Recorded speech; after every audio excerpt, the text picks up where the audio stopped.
This is Josh Emmerich, and you're listening to the Master of One podcast. You can find me online at emmerich.co.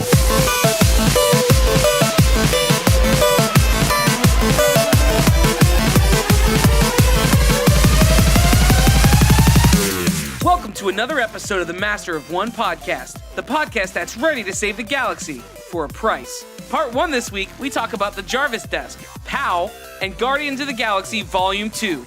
I'm Andrew, your Master of Art and Design. I'm Patrick, your Master of Television and Film. And I'm Luke, your Master of Toys and Games. So alert the Nova Corps, because this episode's about to get galactic. What did you just call me?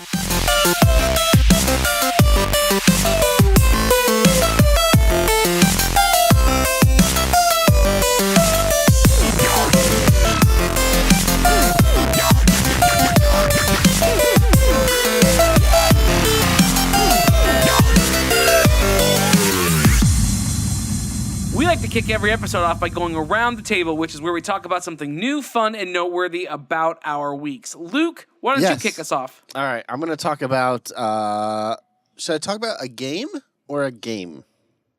Okay. Yeah, do that one. All right, I'm going to talk about a game that is super duper fun. It's an iOS game. Android users, I don't know if they have it on Play Store. Just look. But I have an iPhone. So I'm talking about a game called C.A.T.S, C.A.T.S, and it is super duper awesome. It is made by Zepto Lab, is the developer. It Crash Arena Turbo Stars, acronym C.A.T.S, and you have a vehicle that you add. You start with a vehicle body, you add wheels, and then you add weapons to it, and you just fight people, and you gain points, and you gain upgrades for your vehicle, but you're a cat, and the art style is super duper awesome. It's just really fun design. That camera is not helping you. Yeah, I can't tell at all what it looks That like. looks amazing. Is that Angry Birds? Yeah. How many bits is that? It's all of 4 bits.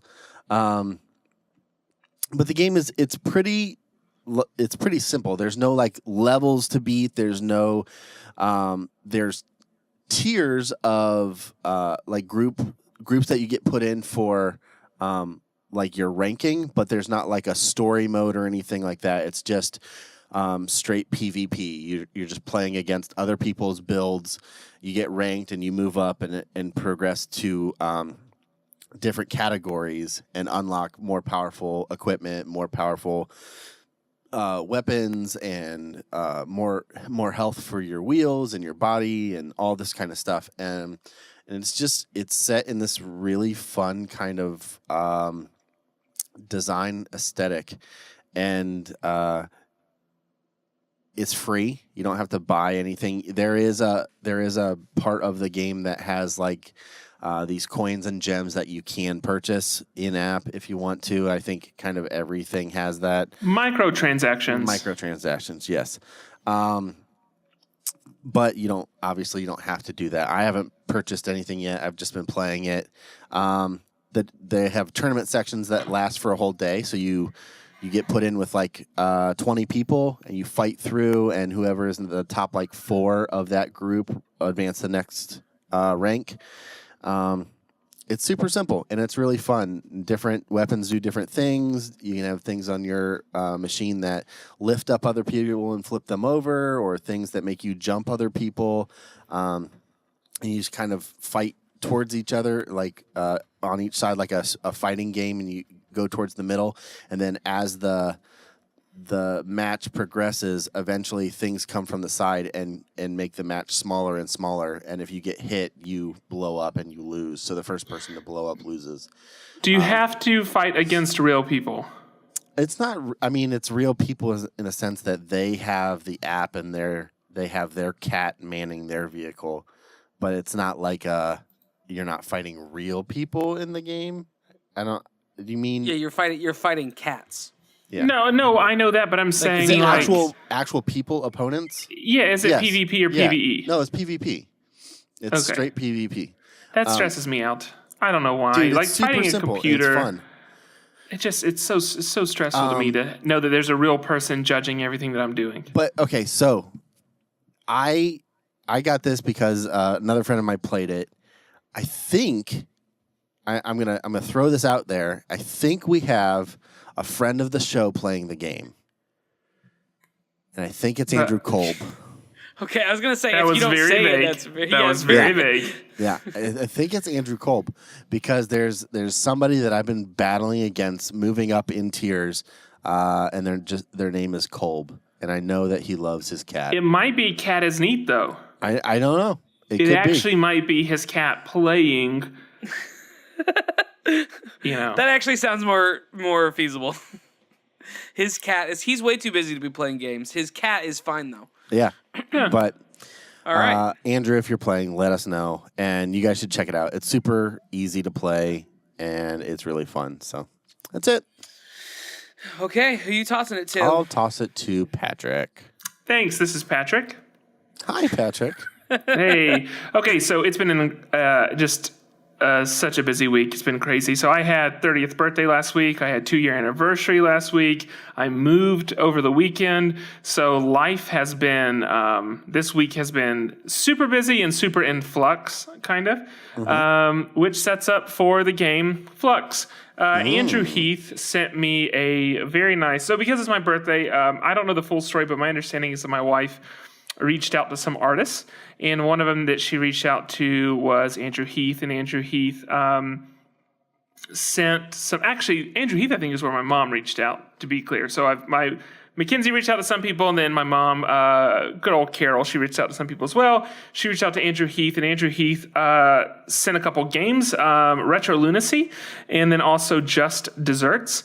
And then also he sent me a pop filter for my microphone and slash a koozie. And then he also sent me this really fun Keep It Fancy ketchup packet pen, which has been great. So, and then I've seen some other artwork trickle in. I don't really know who's been asked or how many people, so I'm going to say some names and I'll end up missing someone, and I apologize, but it's just kind of trickling in at this point because there's still like apparently some sort of secret that I don't know about.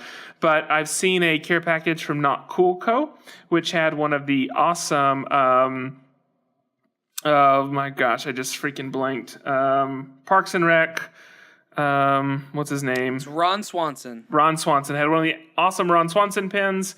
And then I've seen a care package from Rye Bread as well. Yeah. And from Ryan Davis with a really cool pennant. So, and there's just more stuff coming in. So thank you to everybody who's sending this stuff. It's too cool. And it's, now that I actually have some more space since we moved, I actually have a studio to set up. So it's going to fit in nicely. So this is just a big shout out to, frankly, the M of One community and for, being so kind. I appreciate it.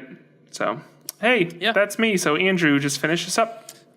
Okay. So this week has comprised with me continuing to make my way through Zelda, and I was telling Luke before we started the record, I'm actually getting the hang of it finally. I feel like I got some solid advice from Joey Cafone and from Bethany Heck and just a couple of other people who have given me some sound advice. And so now I'm kind of making my way through the game in my own timing of it, but I actually have learned a few things along the way. So it's getting really good. I'm getting kind of deep into it. Other than that, I've been doing some drawing lately. Got my Confidant opened up. It's been a few weeks since I've been able to do that because it's been so busy. But saw Guardians of the Galaxy, which led me to draw Star-Lord, and then was watching some of the new Mickey Mouse shorts and drew some stuff there as well. So honestly, for me, it's just been kind of low-key. The last few weeks have been crazy, so I've been trying to kind of play it cool. Other than that, Friday my back went out, and Saturday woke up wasn't able to even get up on Saturday morning. Like, it was bad. It's a little bit better. It got a little bit better yesterday. It's a little bit better today. But like, even just sitting down for long periods of time just hurts. Standing for long periods of time hurts. Laying for I can only do I can only do anything for like a period of time, and then I have to get up and move, or my back kind of. Now, Andrew's actually podcasting from an inverted traction machine right now. Exactly. So. Have you seen Back to the Future 2 and you've got George McFly floating around while they make the dehydrated pizza? It's like that. I'm floating upside down in the. Also eating pizza. Yeah, I'm also eating stale pizza. Yeah. So anyway, from 1987. But anyway, that's what my week has been like. So just kind of been laid up this weekend, playing some games and played some board games. I'll talk about a couple of them. Maybe later on. I'll definitely talk about one later on for my master category. But that's really been it. It's been kind of low key, which has been great. So that's it for our Run the Table. Up next, master categories. Each week we talk about our master categories, and those are the tokens we drew the week before, which give us the categories. We choose our topics based on those categories. And last week we aired the episode with Josh Emmerich from Emmerich Studio, and he is... he's an insanely cool guy. If you have not listened to that episode, go back. So much good stuff in there. Whether you're an illustrator or a game designer, or you just love games, or you just love art, or you love people who are smart and have good insight, go back and listen to that episode. He was a super cool guy. But he gave us all our tokens this week, and so I'll let Patrick, you got art and design. Why don't you kick us? No, you didn't. You got toys and games. Toys and games, Why yeah. don't you kick us off? Well, so again, I'm in the transition of moving right now, and that's, is fun, as you can imagine it to be. And now that I actually have space, so, Mackenzie and I were living in a pretty small place, and so podcasting was, we had set up to do this every week and have to tear it back down and kind of move everything out of the way so we could go about like living. And now I actually have dedicated space to doing that. And that's very exciting, which means I get to think about things of like, okay, well, where am I going to set up my posters, and where am I going to play my games at, and where's my computer going to live, and that kind of stuff. And so kind of the first big purchase in this area is getting a new desk. I mean, that's I think in the age we're in, a lot of the people listening is artists, designers, illustrators. It's a digital medium, even though you may be painting. A lot of us are painting digitally. People that are listening are developers. You're working on a computer, or if you're just playing a tabletop game, the fact is you spend a lot of time at your desk. And so for me, it was very important that I found something that, of course looks good and all that kind of stuff, but it's super functional, but also reasonable as far as, I can't go out and spend $5,000. I could, but then I wouldn't be able to eat. So I shouldn't. That's the bigger point. So I found this company called Fully. And Fully, they used to be like Ergo Depot or something like that. I don't know. They're Fully now. Everything that they have is like formerly such and such, and it's actually making it confusing somehow. But Fully, they are resellers of honestly really high quality like chairs and lights, stuff like that. But they have a desk called the Jarvis desk, very highly rated. So at work, I use something called Stand Desk, and that's like the company, and they're really nice.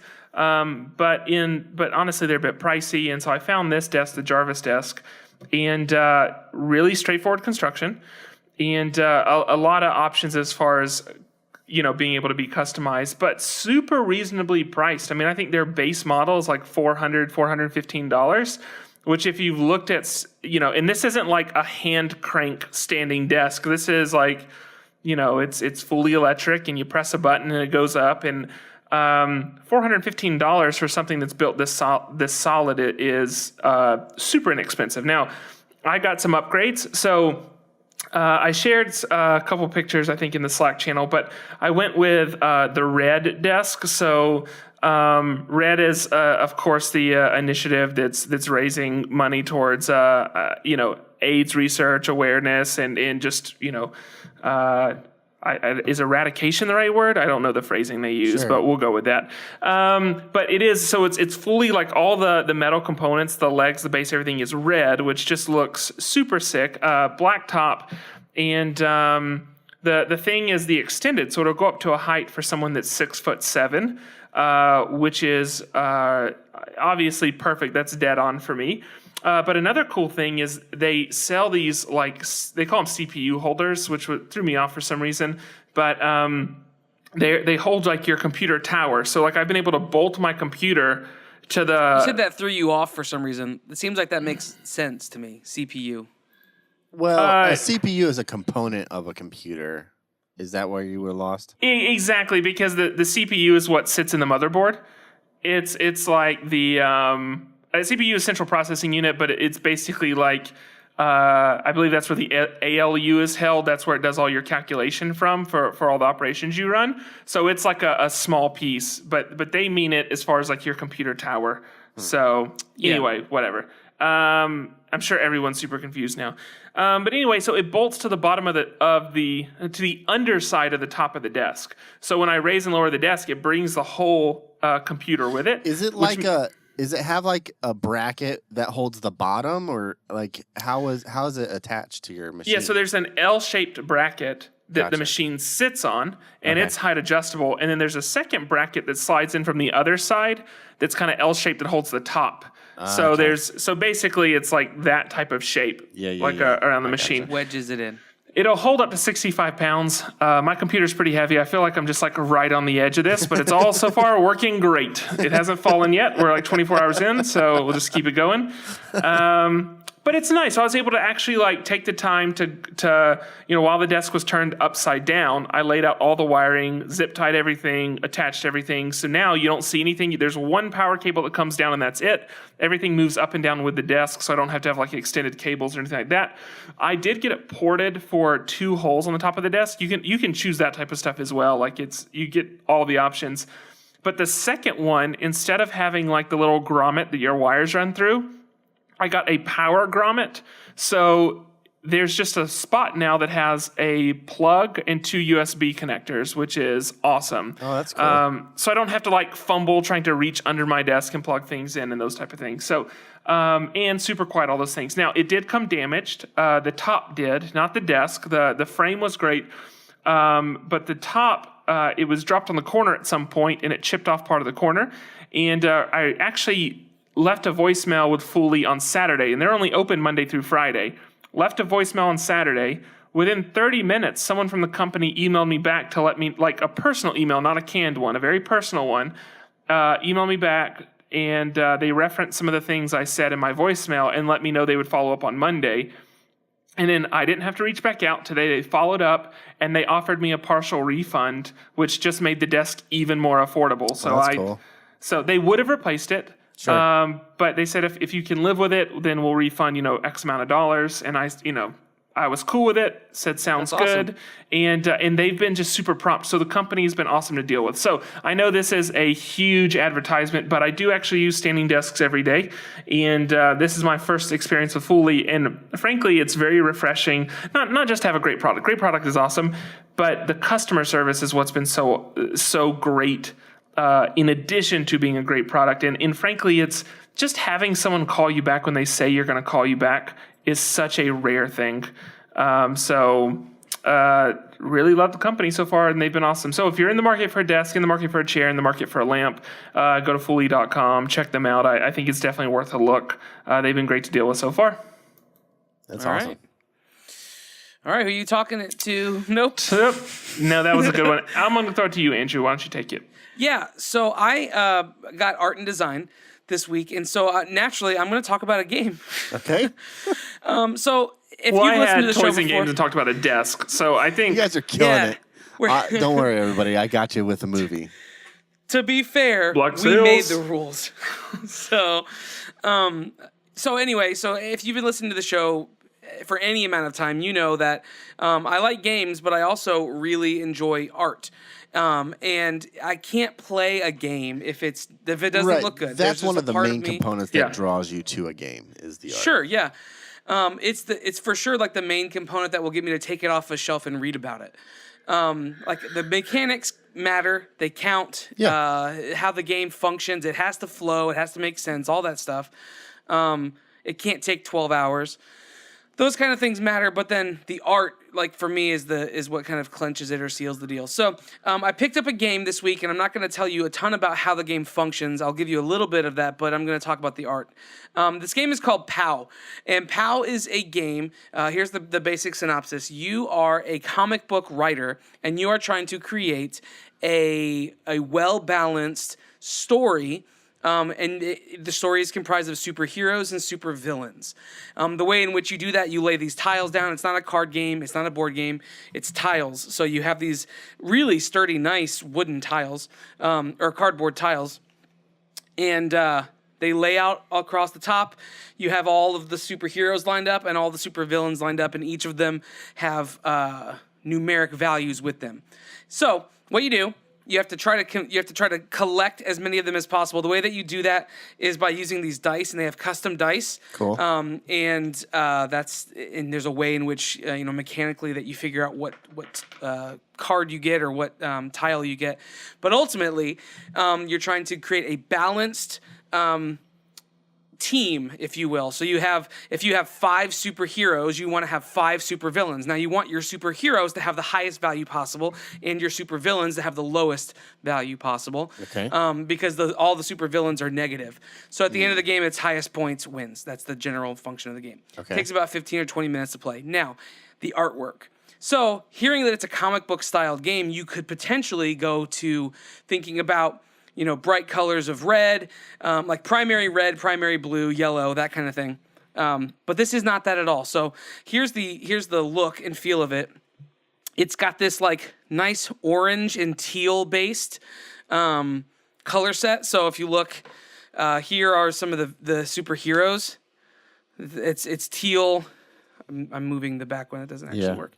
But if you can see the artwork, They're cool. very fun, very cool. And then here are the super villains. This guy is like Vegetable Man or something. So it's a tongue-in-cheek game for sure. It doesn't take itself too seriously. It's not like Stan Lee or Jack Kirby or like Todd McFarlane style. This is definitely different. This has a different vibe to it. Here's like the main super villain. He's super cool looking. But because there are 12 of each tile, there are 12 individual custom pieces of artwork, or 24 custom pieces of artwork.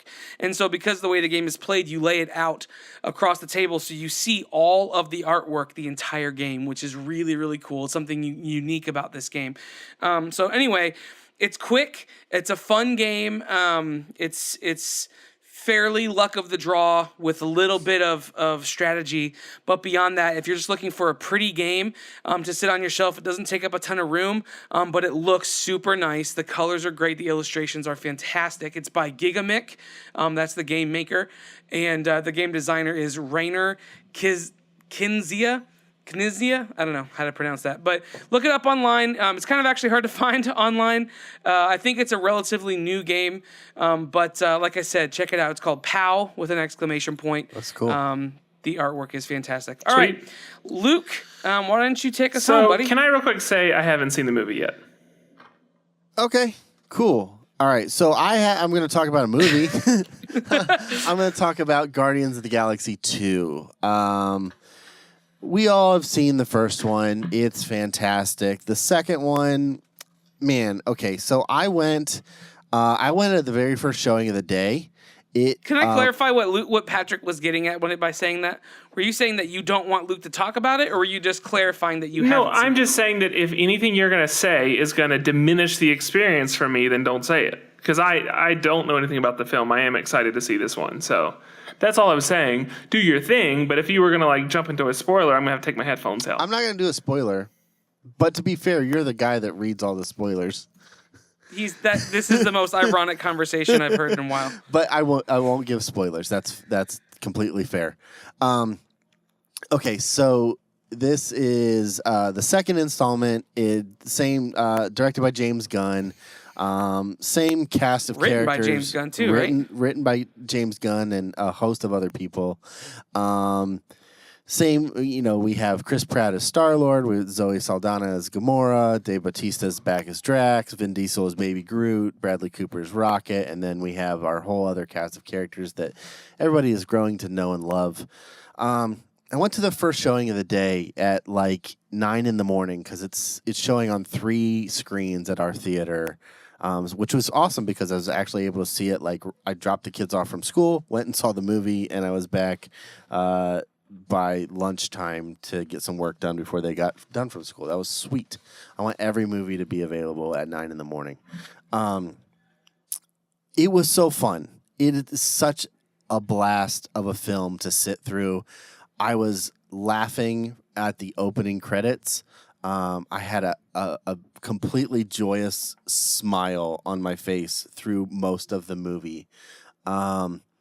It's just so good. It's really, really fun to watch. I will not give any spoilers, obviously, Patrick, but I will say after watching it, talking about it with other people that have seen it, and just kind of like what I saw as we were approaching the end of the film, I realized, oh, this is the end. This story kind of sucks. And that's like, and that's, so that's where I'm at with this movie. It was a complete blast watching it. It's a super fun movie. Looks incredible. Soundtrack is even better than the first. It's fantastic. It hits all the right notes. There's nothing that's like, oh, that's just, they're throwing it in because they have to. Like, it all felt like it all fit. And then you realize what the story of this movie is. And for me, I was like, this is dumb. This is really, like, I can't believe this is the direction it went. And I can't believe that this story is the second Guardians movie. So me saying that, don't skip it. It's great. It's obviously fantastic. But I was very, very surprised at the story that we got. Andrew, you saw it. What did you think? Oh man. Okay. So, I would say in general, I agree with what you just said. The story itself, it wasn't so much that it was a bad story. So I think you saying that the story sucked. It's not necessarily it's a bad story. The story itself is kind of a tale as old as time, predictable story, which is not what story. It's like right. It felt like Deadpool. Like if you take away the awesome parts of Deadpool and you go, what's the story of Deadpool? It's like that doesn't fit in a movie. Like that's not. But you know what those? But I would argue it is like Deadpool. I think it's weird because I completely agree with you, but I also disagree with you because I think Deadpool had a story. I think this has a story, but it's such a core story, like a story that's been told 1,000,001 times that you just it starts to become a like a blah because right. you okay. know what to expect. If you recognize the story arc for what it is, you're like, oh, I've seen this 1,000 times. Right. Okay, so that's a good way. That's a good way to say it. The story is a very common story. Right. I think it sucks in a Guardians of the Galaxy movie, in a movie that's in the MCU. It didn't make sense. The storyline itself didn't live up to some of the epicness of some of the others. But here's what I would say. The fun of the movie trumps all of that for me. Sure, it's worth seeing. I'm not saying it's not worth 100%. Somebody said that it was somebody online said that it was their favorite, that it was way better than the first one. I disagree with that. Yeah, it was not way better than the first one. However, I think it was almost as good as the first one when it comes to the comedy aspect of it. But Drax brought it. Drax gosh. was this film. And then what Drax didn't bring, Baby Groot brought. I disagree with that. Oh my gosh, it was perfect. It wasn't because he was the one bringing it. He was a perfect little sidekick. And he set up so many jokes for Yondu, for Rocket, for everybody, for all the main characters that I feel like without the Baby Groot, you wouldn't have had as many of the hits on the jokes as yeah, but is that a good thing? Is it good that he's just the punchline setup guy? Yeah, you need one of those. I know, but like but Groot was that for the first one too. But not as much. Like it felt like more of a crutch. And it felt it was a little bit of what I was afraid of happening happened. Oh, see, I disagree with that. I think it was just enough. I don't think they oversold it. I think if we had heard him say "I am Groot" twice as much as he did, then I would have agreed with you. But the fact that a lot of his jokes, a lot of the setup for his jokes were pantomimed, were incredible. I thought that was so fun. Yeah. Anyway, the movie itself, I mean, I would still give it a 9. Oh, easy. It's a 9. 10. It's fantastic. Yeah. Like it's one of the most enjoyable watching experiences that I've had in a really long time. And it's very moving. Yeah. There are some components of it that are incredibly moving, and without giving anything away, it's one of those movies that you feel things at the end of it.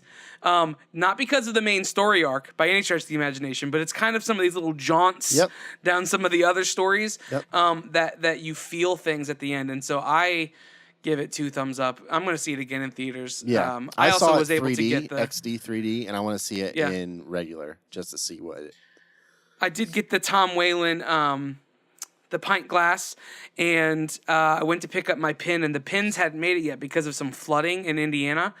The pins didn't come in, so I ordered a Baby Groot pin.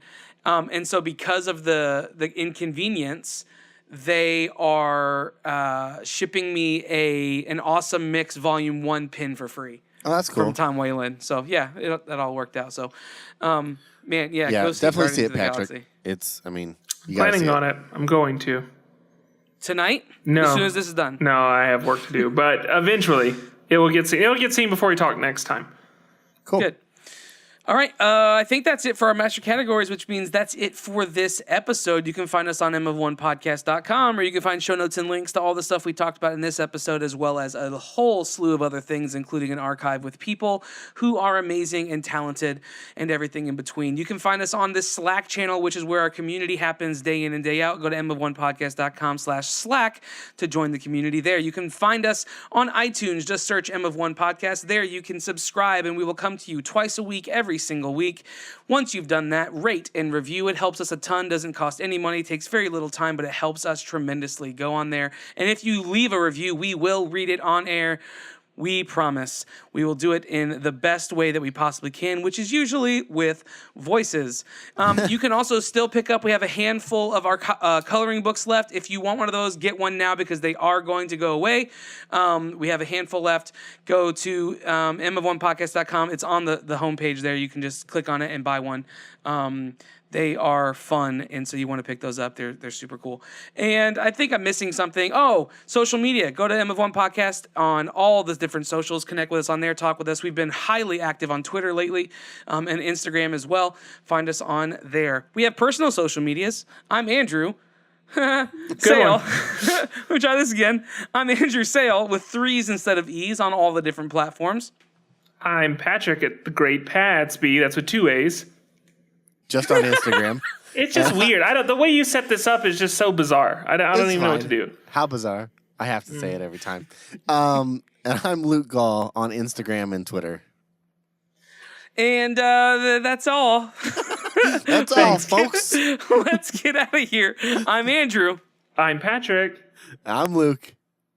Don't miss out on this Friday's episode, by the way. It's going to be an incredible one. We're talking with Paul Schiffer, and it is going to be a blast. Peace out. Bye. Hold on to your butts.